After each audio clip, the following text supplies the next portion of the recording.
امیر المؤمنین اگر کبھی لوگوں نے جناب سیدہ کے در پہ آگ نہ لگائی ہوتی تو پھر کربلا کے خیمے کوئی جلانے نہ آتا.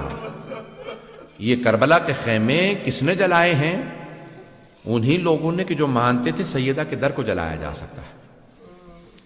اور اگر جناب امیر کی گردن پہ کوئی ضربت نہ چلاتا، سر پہ ضربت نہ لگی ہوتی، آج صبح آپ نے دیکھی ہوں گی نا کوفے کی مسجد سے اذانیں نشر کی جا رہی تھی. آج تو بڑی روشنی ہے، سب لوگوں نے کہا لائٹیں بجھا دو، یہ چراغ بجھا دو، علی کی بیٹیوں کو پرسہ دینا ہے. دنیا کا اصول ہے، بیٹے بیٹیوں کے گھر جاتے ہیں، کہتے ہیں ارے آپ کے بابا دنیا سے چلے گئے، آئیں ذرا جناب امیر کی بیٹے بیٹیوں کو پرسہ دیں.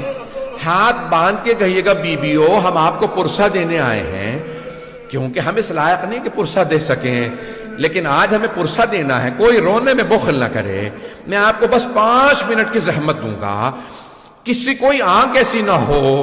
آج مولا کائنات گھر سے چلے ہیں. ایک مرتبہ مولا کائنات میں آج پیش کرنا چاہتا ہوں، میں نے کل پیش کیا تھا. مولا کو بیٹیوں سے بڑی محبت تھی، بیٹیوں کو مولا نے بلا لیا.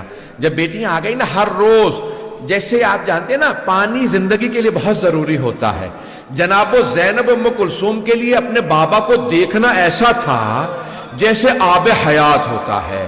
بیویاں اپنے بابا کو دیکھتی ہمارے بابا آ گئے ہیں، بابا آپ یہاں پہ بیٹھ جائیے، بابا میں آپ کے لیے کھانا لگا دیتی ہوں، بابا میں نے آپ کے لیے اپنے ہاتھوں سے روٹی بنائی تھی. اور مولا بھی اپنی بیٹیوں سے بڑی محبت کرتے تھے. بس بھئی کل رات ہی 19ویں کی عجیب و غریب رات تھی. ایک مرتبہ مولا کائنات کو ایک بیٹی نے کہا، ہر رات ایک بیٹا بیٹی دعوت کرتا. پہلے دن مولا حسن نے کہا بابا آج میرے ساتھ افطار کر لیجئے.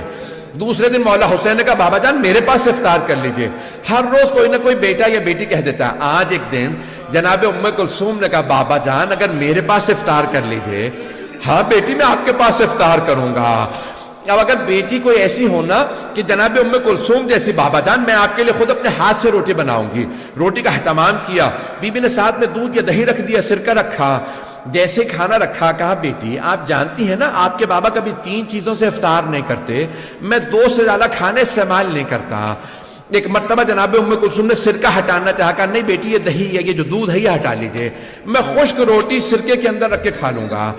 ایک مرتبہ جناب امیر نے پہلا لقمہ لیا، دوسرا لقمہ کیا، کہا بیٹی بس بہت ہے. کہا بابا جان کیا بات ہے آپ کھانا افطار کیوں نہیں کر رہے؟ کہا بیٹی میں خدا کی بارگاہ میں خالی پیٹ جانا چاہتا ہوں.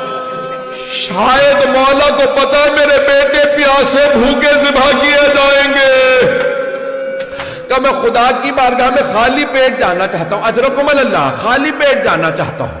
ایک مرتبہ جناب ام کلثوم کے آنسو بہنے لگے، بابا خدا کی بارگاہ میں جانے کی باتیں کر رہے ہیں. اگر پردیس ہو، زینب ام کلثوم جیسی بیٹیاں ہو، یہ پتہ چلے بابا جانے والے ہیں، بیٹیاں تڑپنے لگتی ہیں. جناب ام کلثوم نے بہنوں کو بتایا ہوگا، بابا فرما رہے میں خدا کی بارگاہ میں خالی پیٹ جانا چاہتا ہوں، اجرکم اللہ. ساری بیٹیاں تڑپنے لگی. میرے مولا نے آواز دی بیٹا حسن آپ بھائیوں کو لیجئے کوفے کے دروازوں کی حفاظت کریں.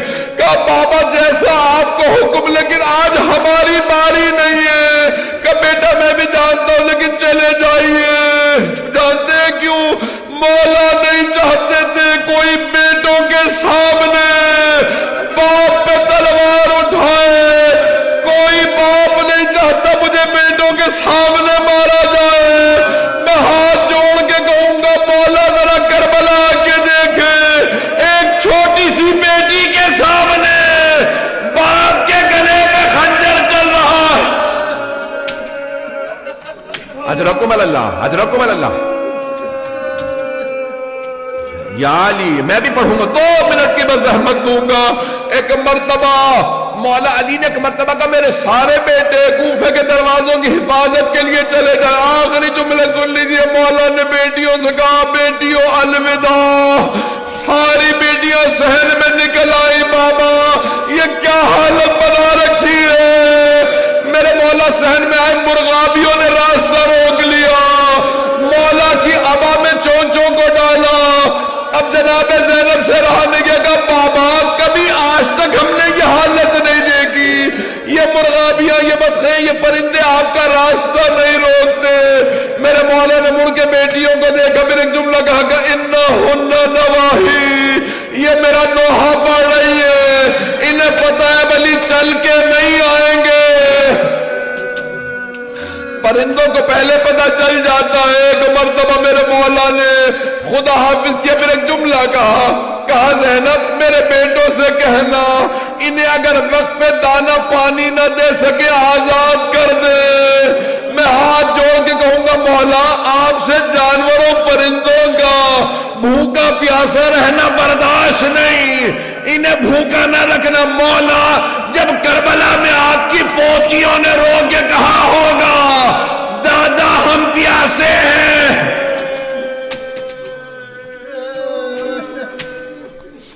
اجرکم اللہ اجرکم اللہ، بس بھئی مجھ میں طاقت نہیں ہے پڑھنے کی، بس بھئی 1 سے 2 منٹ کی زحمت دوں گا، بس بھئی آخری جملے سن لیجئے۔ میرے مولا چلے آئے اور آنے کے بعد گلدستہ اذان میں مولا نے خود اذان دی، کہا اللہ اکبر۔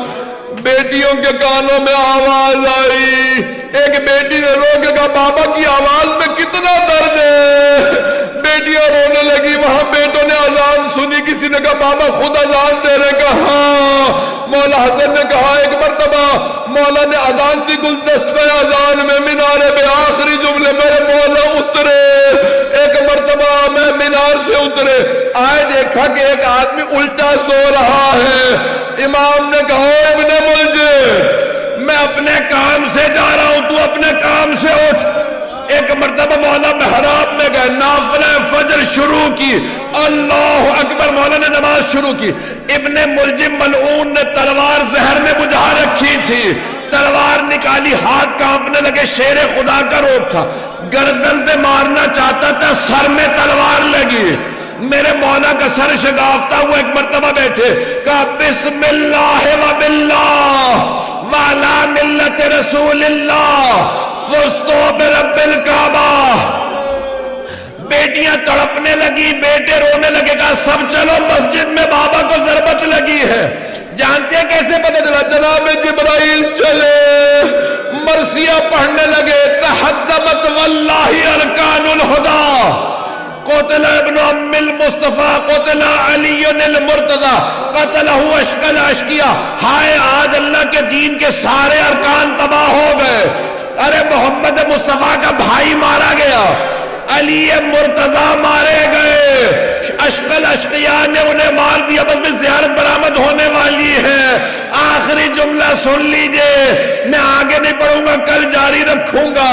میرے مولا نے ایک مرتبہ بیٹوں کو دیکھا، خدا کی قسم علی کی آنکھوں میں کوئی آنسو نہیں تھا، میرے مولا دلیر تھے، کوئی نہیں روئے، بیٹوں کو روتا دیکھا، کہا میرے شیروں رونا بند کر دو، ایسے مصائب آتے رہتے ہیں۔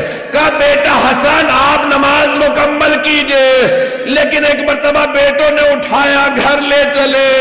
میرے مولا نے کہا حسن مجھے زمین پہ کھڑا کر دو، میں زینب کے سامنے بیٹوں کے ہاتھوں پہ نہیں جانا چاہتا، میری بیٹیاں نہ سوچے بابا کو تکلیف ہے۔ اب تک مولا نہیں روئے، لیکن جیسے ہی دروازہ کھلا، سامنے دیکھا مولا کی بیٹیاں ماتم کا